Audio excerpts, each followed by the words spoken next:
y'all, I'm Latoya Drake, Program Coordinator with Kentucky's Nutrition Education Program with University of Kentucky's Cooperative Extension Service, and I'm here in our lovely Allen County Cooperative Extension Service demonstration kitchen making our NCTC recipe of the month from our Plated Up Kentucky Proud recipe collection.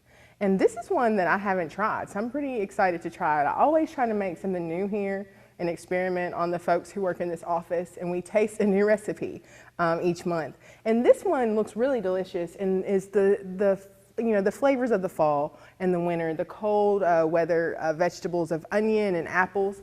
So it's sweet and savory. This is our, our apple sage pork chops. So it calls for 1 tablespoon of flour, a teaspoon of dried sage, 2 tablespoons of garlic powder, half a teaspoon of ground thyme, 1 teaspoon of salt, 4 boneless center cut pork chops, 2 tablespoons of oil, and we've got our oil here, 1/2 large onion thinly sliced, 2 thinly sliced red apples, a cup of apple juice, and 2 tablespoons of brown sugar. So I mixed all of our dry ingredients up together, and we're going to sprinkle that on our pork chops in just a bit. But I started just previously by washing my hands, and that's what you always want to do when you're cooking. And then we're going to start, I cleaned the produce, I did all that in my prep, and I chopped everything. Let's see, let's sprinkle our seasoning on our pork chops. That's what we're going to start by doing that. And this is our sage and flour seasoning. And you know, apples right now are in season in Kentucky. So that's why we focused on this recipe this month. Get these really good and flavored. And I used whole wheat flour because that's what I had at home because I make a lot of recipes for work and they use that. And I like whole wheat flour, and I especially like it when you mix it with regular flour because, you know, the texture is slightly different. And we got this tongue so I don't have to touch this raw meat. And we've got our raw food away from our cooking food. And I'm going to move this down a little bit because that's going to splash. And we don't want our meat to splash up, even though we're going to cook those. So let's also get the other sides good. It smells good. You can smell the sage. And we're going to save a little bit of this too because I think we use it at a different part of the recipe. Let's just go ahead and make sure these are really good and covered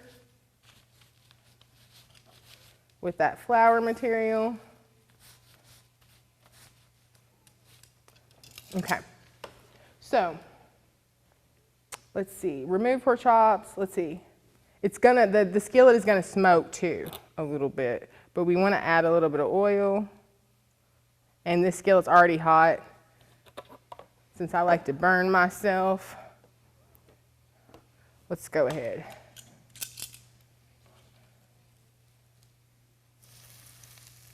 And we're going to cook these for, I believe, 2 minutes on each side. And I'm going to check that in just a second. This is a pretty quick recipe.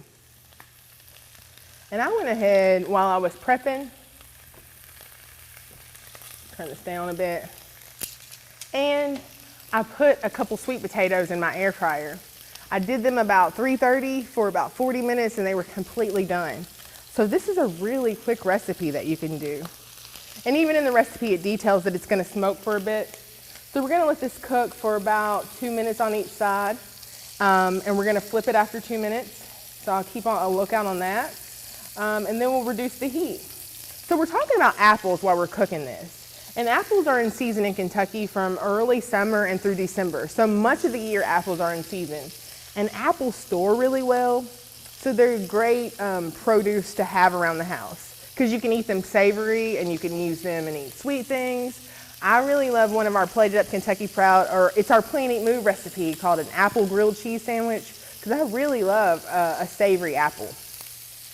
We have a really good Plated Up Kentucky Proud recipe that's one of my favorites too. That's baked apples and sweet potatoes, just simple baked apples and sweet potatoes. That's all it is. They really go well together. So a medium sweet potato is about, or not a medium sweet potato, a medium or small apple is about this size, and a large apple is about this size. So a medium apple is about 2.5 or so inches in diameter, and a large one is about 3. Those small to medium apples are going to be about 75 calories, and the large ones are going to be about 95 calories. So whatever apple you choose, they're going to be less than 100 calories, and they're going to be packed with vitamin C and potassium. We're almost ready to flip. In fact, I am going to flip. Yeah, look at that color.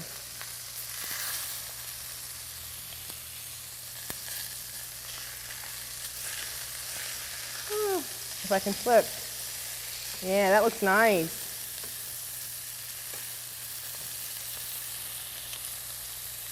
So, this one was used on raw meat. So we're just gonna put it in the sink. And I keep freezer paper around the house. So I was happy to find it at this office because I like to use it with raw meat just to give myself an easy way to clean up. Move this out of the way.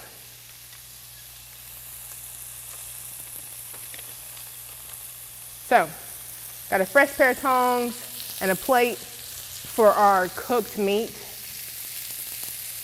Let's see here. So when we're thinking about looking for apples, we want to look for apples that are firm and free of any blemishes or bruises or soft spots or insect holes or anything like that. We can always cut away things, because I noticed this after I got this home. I'll just cut it away. It'll still eat, right? And we also want to think about the type of apples that we select, and we'll talk just a little bit about that in just a second. But fruit should be right when picked to have the best flavor and texture, okay? And the best storing ability. You want to store apples in temperatures that are around 32 degrees or so. But most people don't have access to that type of storage. So I store my apples. I have a fruit basket because we eat through apples a lot. Because like I said, I eat them sweet. I like them with peanut butter. I like them savory. I love to make apple nachos, put some peanut butter on there, a little bit of caramel, a little bit of chocolate, some nuts, and get all those nutrients, and it still tastes really good. So let's remove this. Let's see. Give it about a minute more. And the only way to see if meat is cooked is to use a food thermometer. So we will test this before we eat this. But yeah, so we're gonna store apples for about 4 to 6 weeks in our refrigerators in the crisper drawer. Or you can have like a plastic container or basket inside of your refrigerator to store all your apples and fruits. You don't wanna store your fruits with the vegetables. All right. So those cook for about 2 minutes on each side. They smell really good. So what are we gonna do now? Let us see. Let us get back to the recipe. So reduce heat. Heat's been reduced. We are going to put a little bit more oil, just cause. And then we're gonna add the skillets to the same thing. Skillets added. It does not say to wipe out the pan. Those are gonna add some flavor. So we're gonna cook the onions for a couple minutes until they're softened.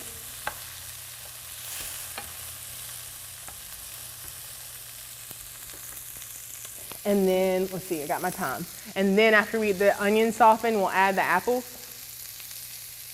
And you know, apples in the refrigerator, the crisper drawer is gonna be the best. After that, it's gonna be like a basket.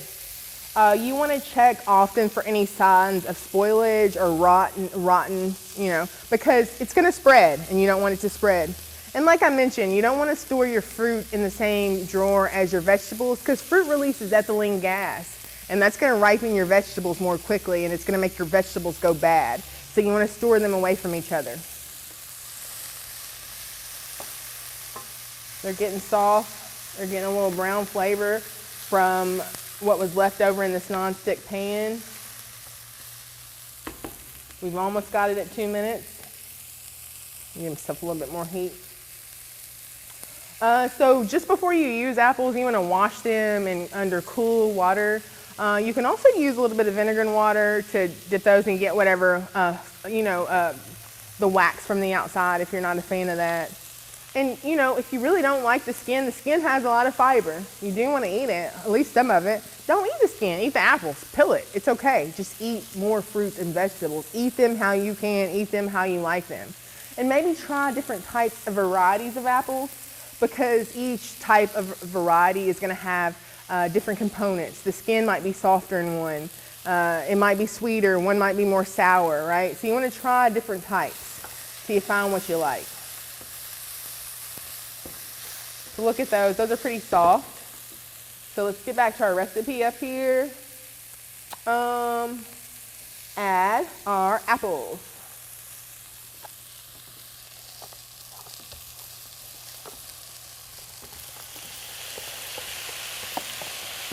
Whoa. One trying to run away. Let's get this one.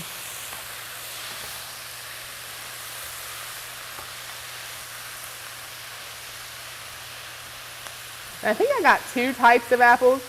I don't remember which types I actually put in here. I should have done a better job of that so I could tell you guys. But one was softer, which I think will be interesting because I think that will add a bit of like sauce or so. And one was a bit more firm. Smells good. I love that you can make apples savory. Just recently I was in a cooking class for work. It's really awesome that we get to learn for fun, right? So I was in a cooking class and the chef there made a quick sauerkraut with purple cabbage and apples in it. Super delicious, because I don't really love sauerkraut that much, but that sweet and tanginess, that flavor profile was really good to me. So our apples are cooking. We're cooking them now for a couple minutes as well, so until they get a little soft, and they're getting soft pretty quick.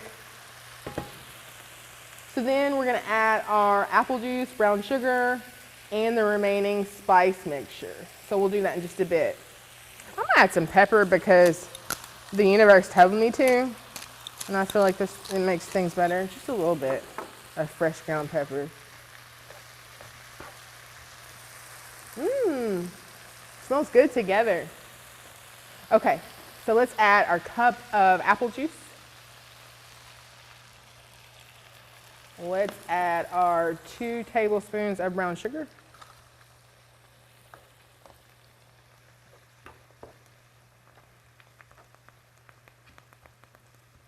Stir it up.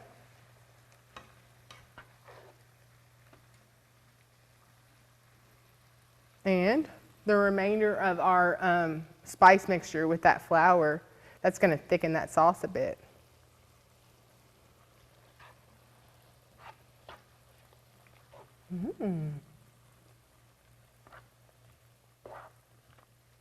That sage with the apples and the onion has a really, like the scent smells like the holidays. It smells like Christmas and Thanksgiving and all the good things.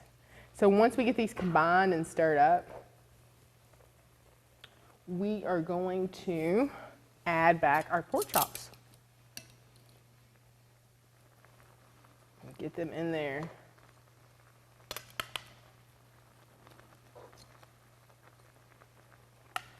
So then, once we get those in there,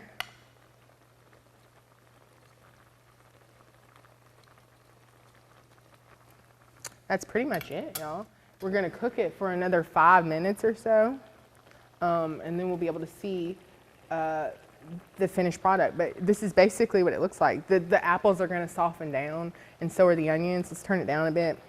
And we're gonna cook this until our pork is at internal temperature of 145 degrees, because that is going to make sure that we've killed all the parasites, all the bacteria. So when we're thinking about apples, we wanna think about what we're cooking, what we're making, to pick the type of variety of apple that we want to use. Because there's so many varieties that are popular in Kentucky. You know, some of them include Lodi, and that's a very early apple that's yellow. It's also called yellow transparent, And Red Delicious is popular still, but not as popular as it once was. It used to be the most popular apple in the world for decades. It's now being replaced by Fuji or Gala apples.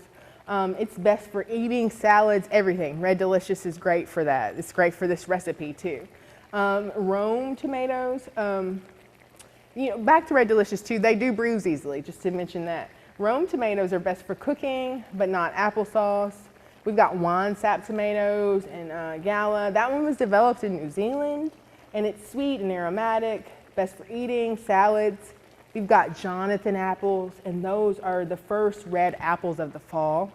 They're sweet and tart taste with firm texture, so I'm sure those would be good for cooking too, because the firmness. And when you're thinking about the different varieties of apples, like we said, you want to think about what you're going to be doing with those apples. You want to think about if you're going to be cooking them, or you're going to be making applesauce, or you're going to make some fruit salsa. Think about the texture, the tang, the sweetness in regards to the type of apple that you want to use. Golden Delicious is always a favorite. I really love Honeycrisp apples. But all apples are great, and it's great to experiment with one, because if you don't like one so much, you might like another. Like we mentioned, different apples have different textures of their skins, so just make sure you keep experimenting with those Kentucky apples. And when you're thinking about preparing apples, you can do that in so many ways. You can preserve them, and you always want to reach out to your county extension office to ask about the safest food preservation methods and to get access to those resources. Because they're available for you through the internet, through the offices themselves. And then when you're thinking about apples, about a pound of apples is about 3 medium apples. And then a pound is going to make about a cup and a half of applesauce. And you need about 2 pounds to make a pie, and that's going to be about 6 to 8 apples. So that's something to consider as well. And when you're thinking about making applesauce, you can also reach out to your extension office for recipes related to that. We are a wealth of resources and knowledge. So this, you see, is about finished. We see about the finished product, and we'll plate it up and show you guys a picture too with the sweet potato. But this recipe is available in Kentucky extension offices, or you can reach out to Barry Hyatt at barry.hyatt@nctcstaff.com. Or you can find this on planeatmove.com. That's our Kentucky Nutrition Education Program website. Super easy to search the recipes. You can pull down and put in Plated Up Kentucky Proud and search it, and it'll come first because it's apple sage pork chops. You can also find this at the Plated Up Kentucky Proud website. Google that up real quick in the search engine, or visit plateitup.ca.uky.edu. But please reach out for this recipe and all recipes that we feature on our Recipe of the Month. And thank you so much for watching.